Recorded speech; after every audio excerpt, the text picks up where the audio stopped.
This is a rule I won't let escape me. Dicey scoffed. Your sense of justice is totally twisted. I'll fight you. Dicey grinned, itching for the opportunity. Yeah. With what stakes? Stop making that face. I'll win, and then we'll see who's smiling. As long as you stop talking, I don't really care. Dicey said, losing any trace of good humor. Kato frowned at him, before reaching into a silver barrel. Kato dug in further and withdrew 2 wooden swords, 3 lethal shots. The winner keeps his pride. The loser loses his life. Fair enough, Dicey said in response. Jumping to his feet, he studied Kato with a satisfied expression. Whose count? Yours, Dicey said, with a smirk on his face. 1. He looked at the mirrors behind them. 2. Followed by a glass at the displays of weaponry. 3. Kato launched forward, his sword headed towards Dicey. The smaller boy thrust his sword upwards as Kato's descended on him, and blocked his attack. The blonde moved back quickly, before coming at him once again. Dicey ducked, backing away in a jumble of steps.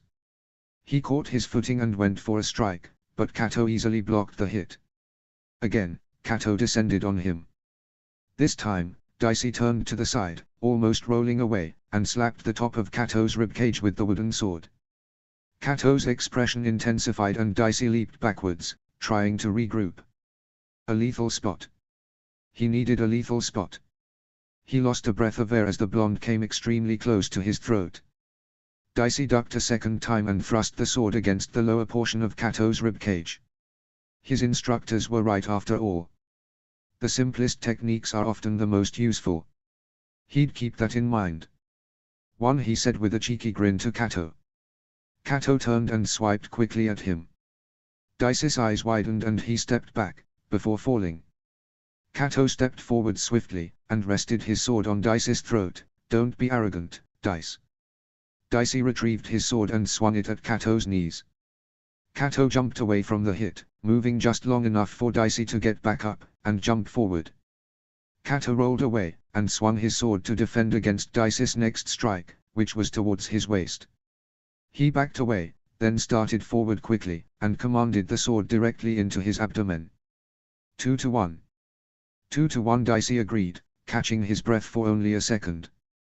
He moved back as Kato came for a second strike, and jumped forward, swinging his sword upwards.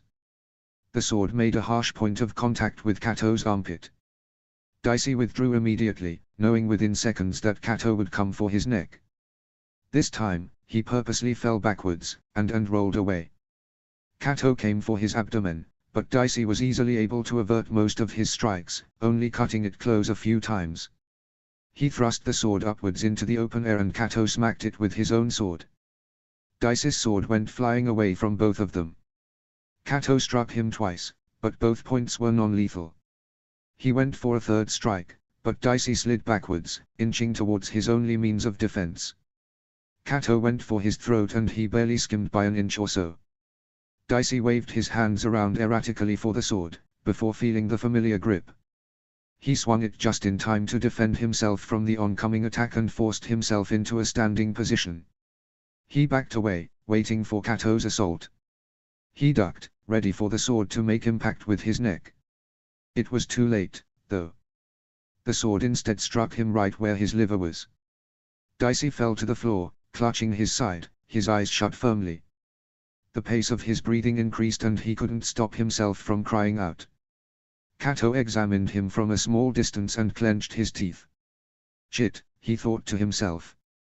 Suddenly Kato was glad he had picked wooden swords, though from the look of excruciating pain on the smaller boy's face, it might as well have been a real machete. That's what you get for breaking Annex rules, he responded grimly to Dicey's hisses of pain. Well, I guess I deserve it then, the boy spit back bitterly, begging silently for reprieve.